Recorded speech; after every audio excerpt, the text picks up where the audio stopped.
ప్రకృతి వైపరీత్యాల కారణంగా నష్టపోయిన రైతులను ఆదుకోవడంలో కూటమి ప్రభుత్వం కట్టుబడి పనిచేస్తోందని వ్యవసాయ శాఖ మంత్రి కింజరాపు అచ్చెన్నాయుడు తెలిపారు. ప్రకృతి విపత్తులు సంభవించినప్పుడు రైతులకు ఇన్పుట్ సబ్సిడీ రూపంలో ప్రభుత్వం సహాయం అందిస్తుందని చెప్పారు. రాష్ట్రంలో ఇటీవల సంభవించిన ప్రకృతి వైపరీత్యాల కారణంగా నష్టపోయిన రైతులకు నష్టపరిహారం అందించడం, అరకులో కాఫీ తోటల నష్టంపై సభ్యులు అడిగిన ప్రశ్నలకు ప్రభుత్వం తీసుకున్న చర్యలను మంత్రి శాసనమండలిలో వివరించారు. నష్టపోయిన ప్రాంతాల్లో వ్యవసాయ శాఖ అధికారులు ఫీల్డ్ స్థాయిలో పంట నష్టాన్ని వారం రోజుల్లో అంచనా వేసి నివేదికలు సిద్ధం చేశారని, ఆ నివేదికల ఆధారంగా అర్హులైన రైతులకు ప్రభుత్వ నిబంధనల ప్రకారం నష్టపరిహారం అందజేశామని మంత్రి పేర్కొన్నారు. రైతులకు అవసరమైన సహాయాన్ని త్వరితగతిన అందించేందుకు ప్రభుత్వం కట్టుబడి ఉందని మంత్రి స్పష్టం చేశారు.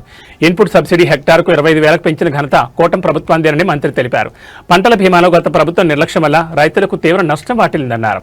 రాష్ట్ర ప్రభుత్వం ప్రధానమంత్రి ఫసల బీమా యోజనలో చేరి రాష్ట్ర ప్రభుత్వం కట్టవలసిన డబ్బులు అధ్యక్ష 3 సంవత్సరాలు 3 పైసలు కూడా కట్టలేదు అధ్యక్ష.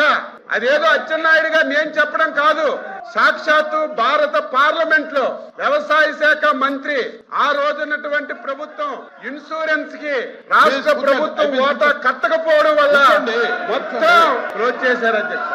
ఈ రోజు ఎంత బాధ కలుగుతుందంటే దాదాపుగా 2,000 కోట్లు వీళ్ళు కట్టకపోవడం వల్ల మొత్తం పోర్టలంతా ఓపెన్ అవడం లేదు.